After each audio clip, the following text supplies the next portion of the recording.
2019 March 1 ആ വൈകുന്നേരം India മുഴുവൻ ഒരു പൈലറ്റിനു വേണ്ടിയുള്ള കാത്തിരിപ്പിലായിരുന്നു. അത് രാജ്യത്തിന്റെ യശസ് ഉയർത്തിപ്പിടിച്ച ആ ധീരനായകനെ സ്വീകരിക്കാനുള്ള മുഹൂർത്തമായിരുന്നു.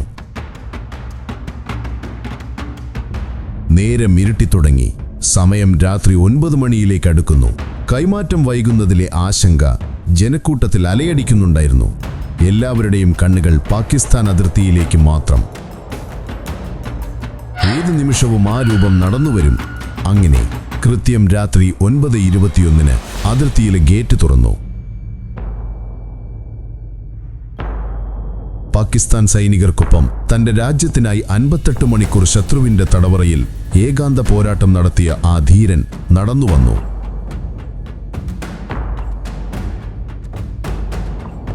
Wing commander Abhinandan Varthaman. Wing commander Abhinandan Pak മണ്ണിലെത്തിയ കഥ തുടങ്ങുന്നത് പാകിസ്ഥാന്റെ ഉറക്കം കെടുത്തിയ ഒരൊറ്റ തിരിച്ചടിയിൽ നിന്നാണ്. Balakot air strike.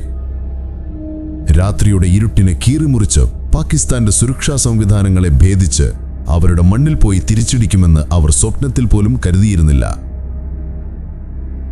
ഇന്ത്യയുടെ ഈ നീക്കം പുൽവാമ ഭീകരാക്രമണത്തിനുള്ള ശക്തമായ തിരിച്ചടിയായിരുന്നു. 2019 ഫെബ്രുവരി 14 ജമ്മു കാശ്മീരിൽ പുൽവാമ വഴി നീങ്ങുകയായിരുന്നു കേന്ദ്ര റിസർവ് പോലീസ് സേനയുടെ വാഹനവ്യൂഹം. 2500-ലധികം ജവാന്മാരുമായി 78 വാഹനങ്ങൾ. അവിടെ സംഭവിച്ചത് ഇന്ത്യയെ ഒന്നടങ്കം നടുക്കി. ഭീകരർ സ്ഫോടക വസ്തുക്കൾ നിറച്ച വാഹനം ജവാന്മാരുടെ ബസ്സിലേക്ക് ഇടിച്ചു കയറ്റി. ഭീകരതയുടെ ആ പ്രഹരത്തിൽ നിമിഷങ്ങൾക്കകം 40 ധീര ജവാന്മാർ വീരമൃത്യു വരിച്ചു. രാജ്യത്തിന്റെ ഹൃദയം നുറുങ്ങിപ്പോയ നിമിഷം. രാജ്യത്തിന്റെ സൈനികരുടെ ചോര വെറുതെ പാഴാക്കാൻ കഴിയില്ലെന്ന് ഇന്ത്യ പ്രതിജ്ഞയെടുത്തു. പ്രതികാരം ഉടനടി ഉണ്ടാകുമെന്ന് ലോകത്തിന് ഉറപ്പായിരുന്നു. അതുകൊണ്ട് 2 ആഴ്ചയ്ക്ക് ശേഷം ഫെബ്രുവരി 26 രാത്രി ഇന്ത്യൻ വ്യോമസേന ഓപ്പറേഷൻ ആരംഭിച്ചു. Balakot air strike.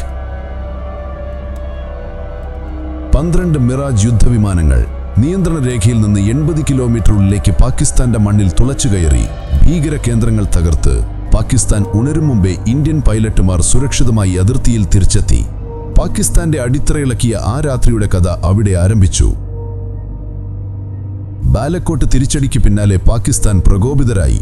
അടുത്ത ദിവസം കൃത്യം രാവിലെ 9:05 പാകിസ്ഥാൻ എയർഫോഴ്സ് ഇന്ത്യൻ അതിർത്തിയിലേക്ക് കടന്നുകയറാൻ തന്ത്രം മെനഞ്ഞു. റഡാറുകൾ മുന്നറിയിപ്പ് നൽകി. 10 F-16 ഫൈറ്റർ ജെറ്റുകൾ പറന്നുയർന്നിരിക്കുന്നു. അതിർത്തിയിൽ പ്രവേശിച്ച ഉടൻ തന്നെ അവർക്ക് ശക്തമായ തിരിച്ചടി ലഭിച്ചു. 9 വിമാനങ്ങൾ തിരികെ പറന്നു. എന്നാൽ അവരുടെ ഒരു F-16 വിമാനം മാത്രം ഇന്ത്യൻ സൈന്യത്തിന്റെ ഓയിൽ സ്റ്റോറേജ് ലക്ഷ്യമിട്ട് മുന്നോട്ട് കുതിച്ചു.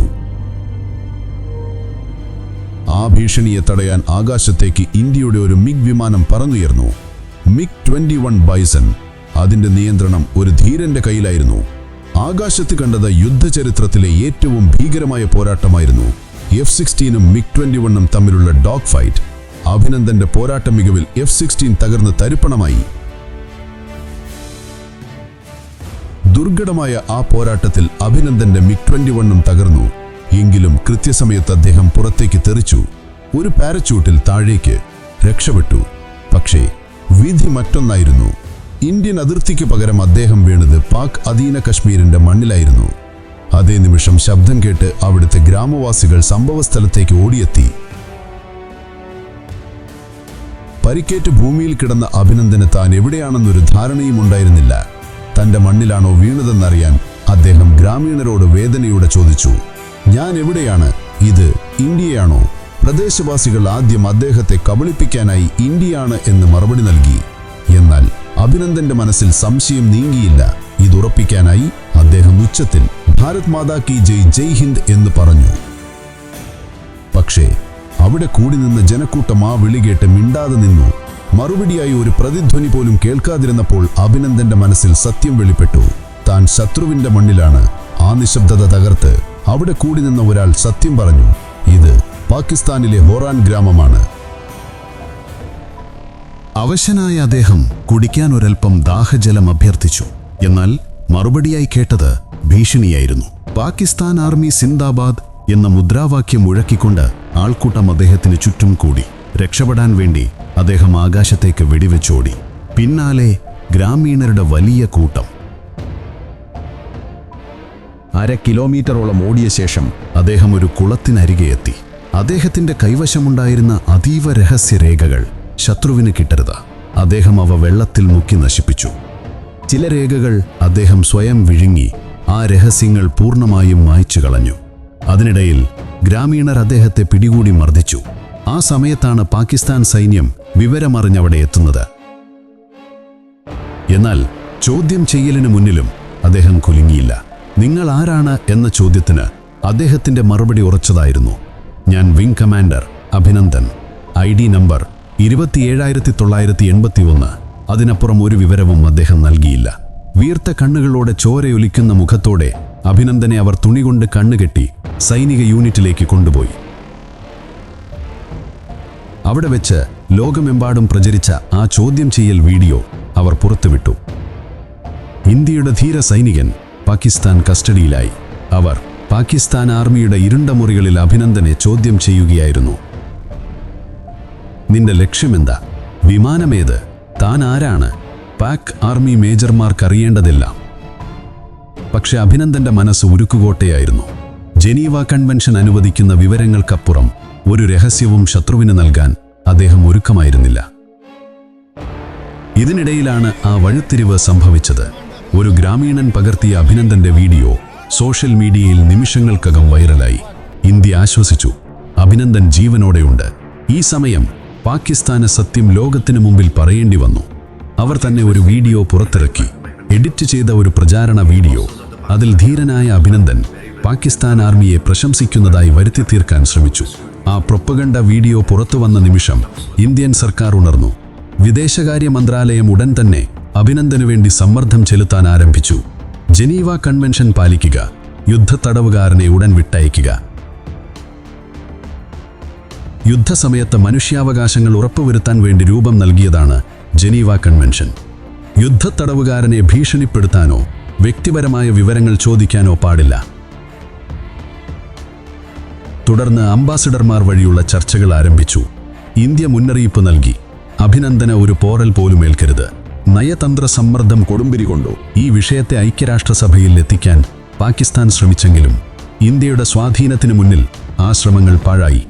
ഇത്രയും വലിയ സമ്മർദ്ദത്തിൽ പാകിസ്ഥാനെ നിർത്താൻ ഇന്ത്യയുടെ കൈവശമുണ്ടായിരുന്ന തുറുപ്പുചീട്ടായിരുന്നു ജിയോ പൊളിറ്റിക്കൽ സമ്മർദ്ദം.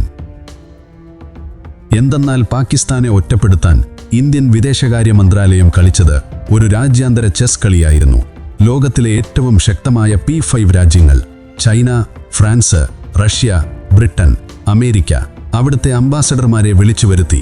ഒരു ദിവസം 3 തവണ വരെ ചർച്ചകൾ നടന്നു. ലക്ഷ്യം ഒന്ന് മാത്രം, പാകിസ്ഥാന്റെ മേൽ സമ്മർദ്ദം ചെലുത്തുക. വിവിധ രാജ്യങ്ങളിൽ നിന്നുള്ള ഫോൺ കോളുകൾ പാകിസ്ഥാൻ സർക്കാരിലേക്ക് പ്രവഹിച്ചു. പാകിസ്ഥാൻ സമ്മർദ്ദത്തിലായി.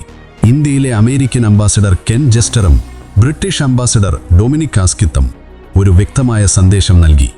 ഇന്ത്യ വിട്ടുവീഴ്ച ചെയ്യാൻ ഒരുക്കമല്ല. ഇന്ത്യയെ കൂടുതൽ പ്രകോപിപ്പിച്ചാൽ കാര്യങ്ങൾ യുദ്ധത്തിലേക്കെത്തും. ഇതിനിടയിൽ ചൈന മധ്യസ്ഥത വഹിക്കാൻ ശ്രമിച്ചു. ഇന്ത്യയിലേക്കും പാകിസ്ഥാനിലേക്കും പ്രതിനിധികളെ അയച്ച് പ്രശ്നം പരിഹരിക്കാമെന്ന് അവർ പറഞ്ഞു.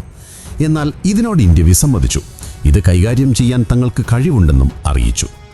ഇതെല്ലാം നടന്നുകൊണ്ടിരിക്കുമ്പോൾ ഫെബ്രുവരി 27-ന് ഇസ്ലാമാബാദിൽ ഒരു നിർണായക യോഗം നടന്നു.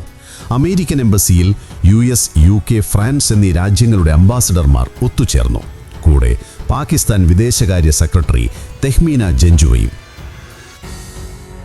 അഭിനന്ദനെ വിട്ടയക്കാതിരുന്നാലുണ്ടാകുന്ന ഭവിഷ്യത്തുകൾ എന്തായിരിക്കുമെന്നതിനെക്കുറിച്ച് അവർ ചർച്ച ചെയ്തു. അങ്ങനെയിരിക്കെ കൃത്യം 5:45 ജഞ്ചുവയ്ക്കൊരു സന്ദേശം ലഭിച്ചു. അത് വായിച്ച ശേഷം അവരുടെ സംസാരം നിലച്ചു. ആ സന്ദേശം പാക് ആർമി അയച്ചതായിരുന്നു. ഇന്ത്യ പാകിസ്ഥാന് നേർക്ക് 9 മിസൈലുകൾ വിന്യസിച്ചിരിക്കുന്നു. ഏതു നിമിഷവും ആക്രമണം നടത്താം. ഇന്ത്യൻ വ്യോമസേന യുദ്ധത്തിന് സജ്ജമാണ്. തങ്ങളുടെ പൈലറ്റിനെ വിട്ടയച്ചില്ലെങ്കിൽ വലിയ നാശനഷ്ടങ്ങൾ ഉണ്ടാകുമെന്നവർ മുന്നറിയിപ്പ് നൽകി. പാക് വിദേശകാര്യ സെക്രട്ടറി വിറങ്ങലിച്ചു. അവർ US, UK, ഫ്രാൻസ് അംബാസഡർമാരോട് അപേക്ഷിച്ചു, ഈ വിവരം നിങ്ങൾ നിങ്ങളുടെ രാഷ്ട്രത്തലവന്മാരെ അറിയിക്കണം. ഇന്ത്യയുടെ മേൽ സമ്മർദ്ദം ചെലുത്തണം. ആ രാത്രി ലോകമുറങ്ങിയില്ല. P5 രാജ്യങ്ങളുടെ തലസ്ഥാനങ്ങളിലെ ഓഫീസുകൾ തുറന്നു പ്രവർത്തിച്ചു. ഇന്ത്യ യുദ്ധം തുടങ്ങുമോ എന്ന ഭീതിയിൽ ആർക്കും കൺചിമ്മാനായില്ല. പിന്നീട് അടുത്ത ദിവസം അമേരിക്കൻ ബ്രിട്ടീഷ് അംബാസിഡർമാരിൽ നിന്ന് ഒരു സന്ദേശമെത്തി. പാകിസ്ഥാൻ ഭീകരവാദം തടയുന്നതിൽ ഗൗരവകരമായ നിലപാടെടുക്കാൻ തയ്യാറാണ്. മാത്രമല്ല, അവർ അഭിനന്ദനെ വിട്ടയക്കാനും തയ്യാറായി. പാകിസ്ഥാൻ പ്രധാനമന്ത്രി തന്നെ ഈ മോചനം പ്രഖ്യാപിക്കും. അങ്ങനെ ഇന്ത്യയുടെ ശക്തമായ നയതന്ത്ര സമ്മർദ്ദതന്ത്രം വിജയിച്ചു. നമ്മുടെ പൈലറ്റിനെ വിട്ടയക്കാൻ പാകിസ്ഥാൻ വഴങ്ങി. ഈ വാർത്ത ഇന്ത്യയിൽ സന്തോഷം നൽകിയപ്പോൾ പാകിസ്ഥാന് അത് ഏറ്റവും ദുഷ്കരമായ രാത്രിയായിരുന്നു.